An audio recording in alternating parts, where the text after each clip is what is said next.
To come here and for the nice dinner yesterday. When I was a kid, I maybe got dessert once a week, if I was lucky. I lived on the highway too. But apparently in France you get 10 desserts every dinner. So that's something I will bring back home. For breakfast I had the meringue il flottant and tiramisu. Let's see, I don't have a pointer, sorry, so... Okay. Don't tell your kids. Okay, thank you. So I will talk about both nano contact spin torque oscillators and spin Hall nano oscillators, and because I want to put the synchronized spin Hall nano oscillators into some context. So first I want to thank my group, and this work here was done primarily by Ahmad Awad, who was here as a postdoc of the group, now 2 or 3 years.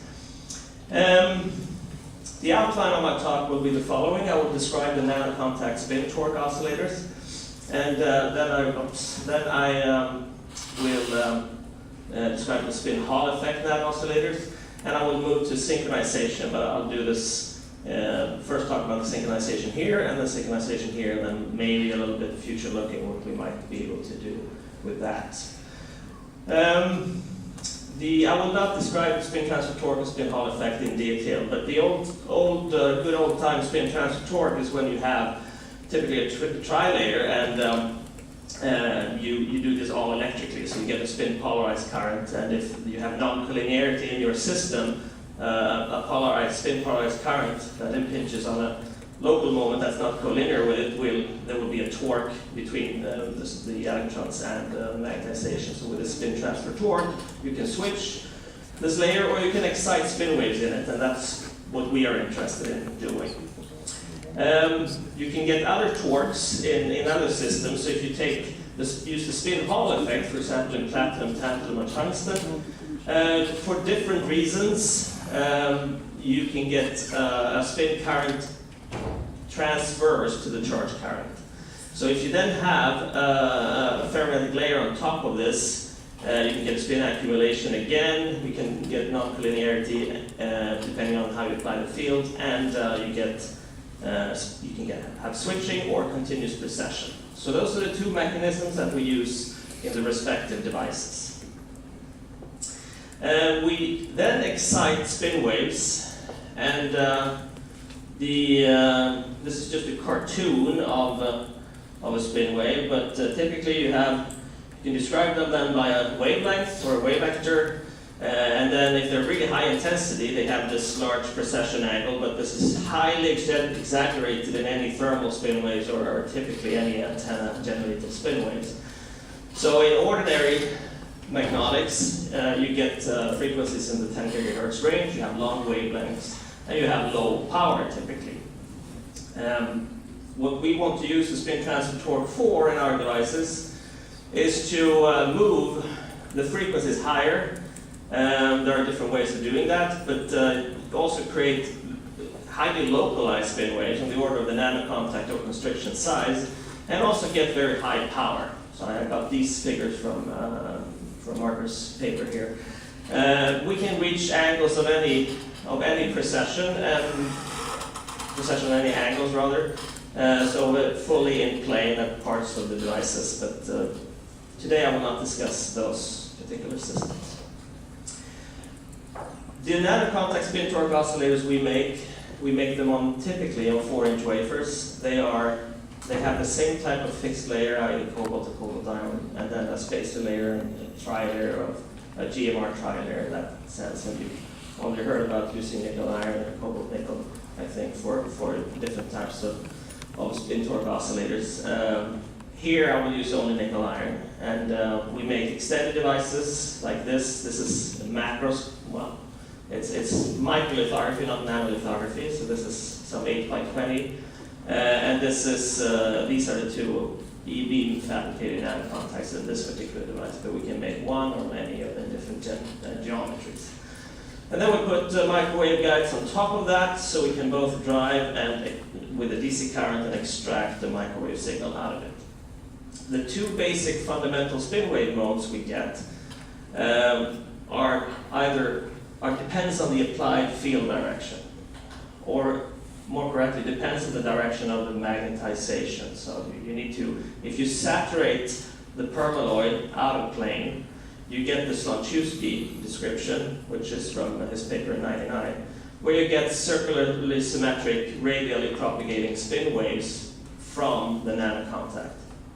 But if you put the magnetization in plane, the non-linearity of the system when this starts to oscillate will make the frequency go down on that oscillation. So that has a self-localizing effect. And when you get enough intensity here, you can nucleate a soliton called a spin wave bullet. So in between those two, you have a crossover, and experimentally, we studied this crossover in detail, where you go from Slonczewski to a point where this other bullet mode shows up, but you can still have the propagating mode. But depending on where you are on this angle of the, in this case, the external magnetic field, you can have propagating spin waves and you can have localized spin waves. But you can also have something in between that I will come to later, which is very important for mutual synchronization.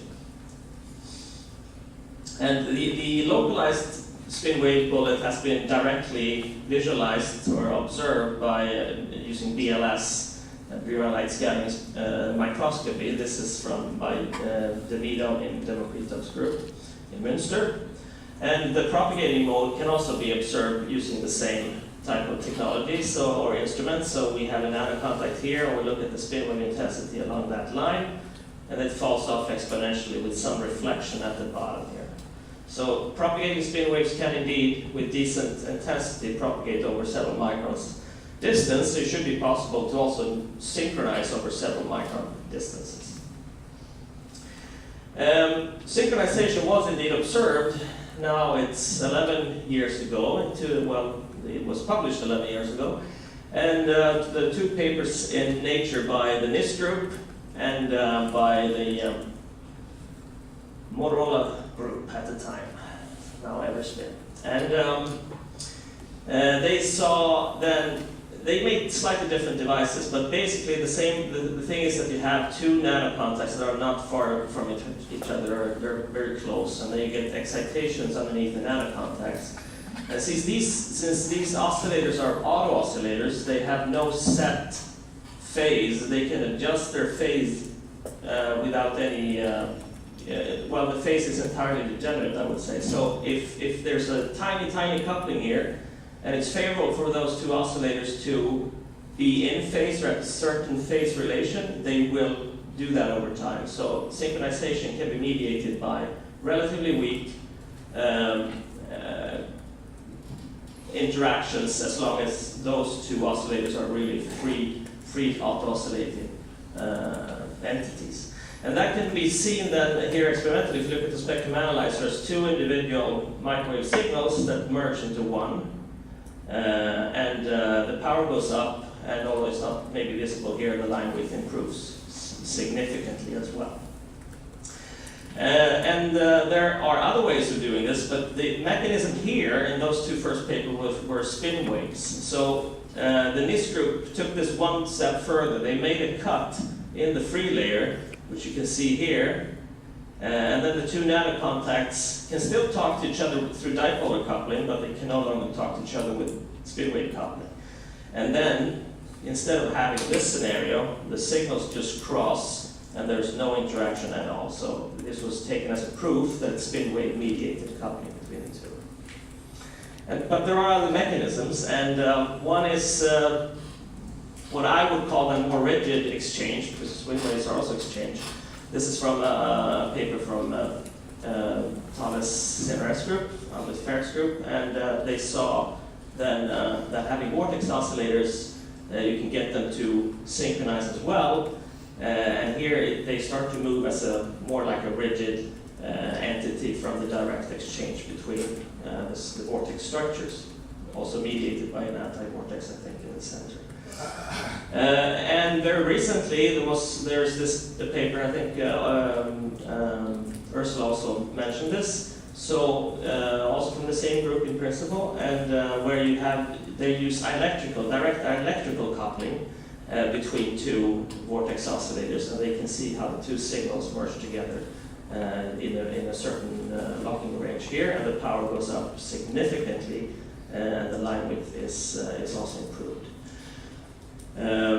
So there are many mechanisms, many ways you can synchronize these opt oscillators. The spin wave mechanism that we're using has had an extremely poor performance in progress. So this was in 2005, and this was us in 2013 going to 3 that synchronized. So that took 8 years. So now we will have 4 in another 8 years if this is linear. But who knows? It might level off now. So, but as you will see, if you understand the system a little bit better, which we could have done earlier probably, you can arrange these nano contacts in a much better way, and that's what I will come to next, because there's an overlooked, at least I think it's not that well known maybe. I wish we had known about it in 2008, put it that way. So Hofer, Silva, and Stiles show that you can get collimated spin wave beams in the nano contact spin torque oscillators. And what they are basically saying is that the Slonczewski case is only here when the permeability is really saturated out of plane. When you then move towards the more localized cases here, you will go through spin wave beams. So these have their spin wave intensity directed in a direction perpendicular to the in-plane component of the applied field. So as I go from fully perpendicular, the polar angle goes down, and it has an in-plane component, and the spin wave beam will be perpendicular to that in-plane component. So it means not only do you get beams, but you can also steer those beams if you want. And then as you move further down towards the situation where you have the two modes, you see that it gets more and more localized. So these are numerical, there's an analytical derivation in the paper, and these are numerical simulations of that confirming their model. And now if you know this, you can right away then use that, instead of doing what everybody did up to that point, put the nano contacts this way, we can put them this way. So we've just here fabricated 2 different arrangements. Since our setup is not very flexible in field angle, we have to make 2 different devices just like this. And in our numerical simulations then, we should get a dramatic difference in synchronization. Here the nano contacts have their spin wave beams pointing upwards, so they get some weak overlap, and that can lead to synchronization, but in this case it does not lead to synchronization. However, if they're aligned like this, the spin waves interact very, very strongly, so you get synchronization. And you can see that they actually lock to a frequency more geared towards the bottom one here, so it sets the frequency more than this being mutual synchronization. So in a sense, this is more mutual, a compromise, more of a mutual synchronization. This is more of a driven synchronization. If we now make the devices for this, so we take 2 nano contacts in this orientation, we separate them 500 nanometers, they lock together. A micron, they lock together. 1.3 microns, they lock together. Another device at 1.3 microns, they are not locked. So this is sort of the boundary. We get, in this particular condition, this field direction and field strength, we have a limit of 1.3 microns where they start to break up. But otherwise, very robust if it's lower than that.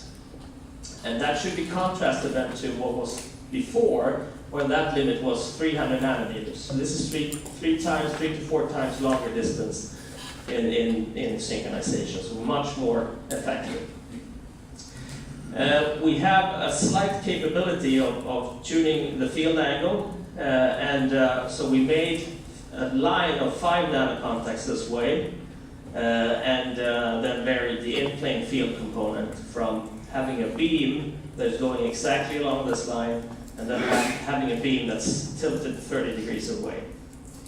And when we have the field aligned such that the beam is going along the length of this line, they're all locked together. We see a single robust signal. which indicates to us that they are fully synchronized. If we turn the field 30 degrees, we instead get 3 signals. So we don't get 5, but we get 3 signals, but one is much weaker and the 2 other are stronger, so we would argue that these 2 are actually pairs of synchronized oscillators, whereas this is a loner. And if we look at the power and line width of this signal here, which is unlocked, has low power and high line width. These 2 have higher power, actually not that far from a factor 4 higher, which they should have if they synchronize in phase, and the line width is lower. And if we then look at this signal, it again adds a significant factor. So all the 5-locked signal, when they're all 5-locked, they are about 17 times higher than the unlocked signal, and the line width is lower. So we think this is a very strong indication that all the 5 oscillators synchronize.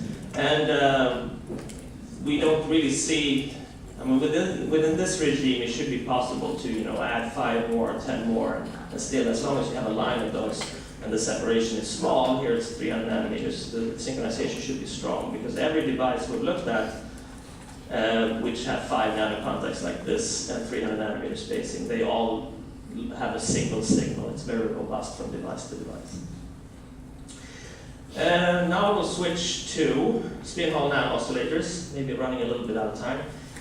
So the precession, doing spin Hall, I won't go into the switching, but precession, I think these 2 are the first papers about that from the Cornell group, where they have a tunnel junction and the free layer is driven by, I think it's tantalum, spin Hall effect in tantalum. They get a signal, spin wave signal or a microwave signal. And then there are the nano gap devices from the Mafritov's group, where they scan with a BLS microscope and they see in some critical current here a strong spin wave out of this oscillation mode showing up in the center. But they had, in my opinion, a much better architecture suggested 2 years later, and this is a nanoconstriction geometry instead, which I think is has a lot going for it. It's very easy to fabricate. You need 2 layers and you need a nanoconstriction instead of a nano contact that is much more involved, or these gold needles also much more involved. And this we can't even do, I would say, in our lab. So, but this is easy. So here they show that they get out oscillations. They are redshifted when the field is in plane, and they get a mode that is bigger. This is with the BLS microscope again. This spin wave package is bigger than the spin wave bullet, so it's not a localized solid. So we've done the same thing, but applied the field out of plane, because in our sort of naive engineering mindset, if we get the permaloid to be out of plane, we should get more propagating spin waves. And that's shown in simulations that it actually happens. So we want to get synchronization, we want the field to be applied out of plane, and we want to have propagating spin waves. But we actually don't get propagating spin waves, but we get something that starts to look like it. So this is a blue shifting signal here that's relatively strong in power, since this is only AMR. This is decent power output. And when we are in this range here, we get wide spin wave regions, much wider than in the in-plane case. But not quite propagating yet. But it should be possible to use these wide spin wave regions to synchronize several constrictions. Just very briefly, you can make these also very small. So this is sub milliamp operation of 20 nanometer spin Hall oscillator. So fabrication is not very difficult, I would say. But now Ahmad put 2 of those separated by different distances. So this is the constriction. Here you will have auto-oscillations here too, and here there will be some extended auto-oscillating regions possibly. And we do see synchronization in that case. So we see 2 weak signals, they snap together. At that time the power goes up significantly and they stay locked ever after that. And if we increase the distance, we can go to about 1.2 microns and still see regions of synchronization then. Not very extended in terms of current, but they are there. Magnetic simulations also roughly corroborate this picture. You can get some weak interactions when they cross, and then you can get full synchronization. Now we wanted to see this with our BLS microscope, so we took since we have the diffraction limit in the microscope, we separated the constrictions by 900 nanometers. A slight issue though is that the red data here is the electrical signal in the synchronized state and the unsynchronized state. The BLS doesn't have a very good frequency resolution, so you have little chance of seeing a significant difference between the two. But we anyway did this, so this is the unsynchronized state, and this is the synchronized state. And there's there's no possibility in saying that this is synchronized and this is unsynchronized. But since we can analyze the counts in the microscope and look at the low frequency range and the high frequency range, both of those, we can just look at data at low frequency and data at high frequency, separate them out, and then things change dramatically. So here you can clearly see that the spectral content at the low end is primarily at one of the constrictions, and at the high end primarily at the other one. Whereas in the synchronized state, nothing happens.